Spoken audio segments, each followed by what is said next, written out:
എടാ ഒന്ന് പോയിട്ട് വാടാ. എനിക്കൊന്നും വയ്യ. എടാ ഞങ്ങളാ കടയിൽ കയറാത്തുണ്ടല്ലോ, ഒന്ന് പോയിട്ട് വാടാ. ഒരു സിഗരറ്റ് ഒരു തീപ്പെട്ടി.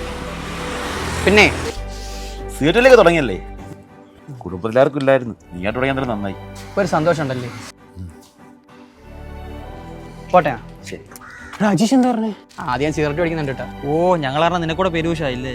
എന്തോ പേര് ദോഷം. ഇവിടെ നാട്ടുകാർ കണ്ടാലെന്ത് കണ്ടില്ലെങ്കിൽ എന്ത്, അവരെ കൊതിപ്പിക്കാനല്ലേ വലിക്കാതിരിക്കുന്നത്. ഞാൻ എൻ്റെ ആരോ നോക്കിയിട്ടാ. 12 രൂപ എടുക്ക്. 12 രൂപയോ? ഇത്ര എച്ച് കണക്ക് പറയുന്നേ? എച്ചി കണക്കാ, ഞാൻ പറഞ്ഞിട്ടൊന്നുമല്ലോ സിഗരറ്റ് വലിക്കുന്നത്. വെള്ളമാർക്കട പിടിച്ചത്. മഴയെന്ന വെയിലൊന്നും കണക്കിലങ്ങ് വലിയല്ലേ, എന്നാ കുടിക്കും, ഡീഹൈഡ്രേറ്റ് ആവാതിരിക്കട്ടെ. എന്തിനാ അവിടെ കുത്തിയിരിക്കുന്നേ? ഇല്ലേട്ടാ, ചുമ്മാ സംസാരിച്ചോണ്ടിരുന്നയാ. വീട്ടിൽ അമ്മ ഇരിക്കുന്നു, പോ. ഇവിടെ പ്രത്യേകിച്ച് പറയണോ? നീ നിന്നേ, നീയോ നശിക്കാൻ തീരുമാനിച്ച് കൂടെ കറങ്ങിയിരുന്ന അമ്മയോട് നശിപ്പിക്കാൻ നോക്കിയാലോ? കൂടെ നടക്കുന്നില്ല, ഒറ്റയ്ക്ക് ഇറങ്ങിക്കോളാം. ഒറ്റയ്ക്ക് ഇറങ്ങുന്നേ കൊള്ളാം, പക്ഷെ വീഴാതെ സൂക്ഷിക്കണേ. വീണാലും സാറല്ലേ, ഒറ്റയ്ക്കല്ലേ വീഴുന്നേ, ആരും കൊണ്ട് വീഴ്ത്തുന്നില്ലല്ലേ.